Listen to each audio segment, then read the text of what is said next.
কয়েকদিন আগেই হাবড়া গিয়েছিলাম বিশেষ একটা কাজে, তো সেখান থেকেই সন্ধেবেলা বেশ খেতে ইচ্ছা করছিল, তো কোথায় যাব। আর রাজনন্দিনীর খাবার তো আমার অনেক ভালো লাগে, যদিও আমি প্রায় 1 থেকে 1.5 বছর আগে খাবার খেয়েছি, মানে অনেক দিনই খাওয়া হয় না এখানকার খাবার।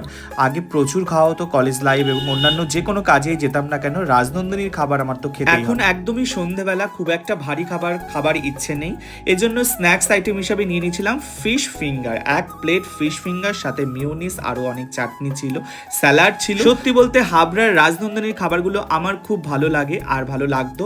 অনেক দিন পর আবার খাবার খাচ্ছি, জানি না টেস্টগুলো কেমন হবে।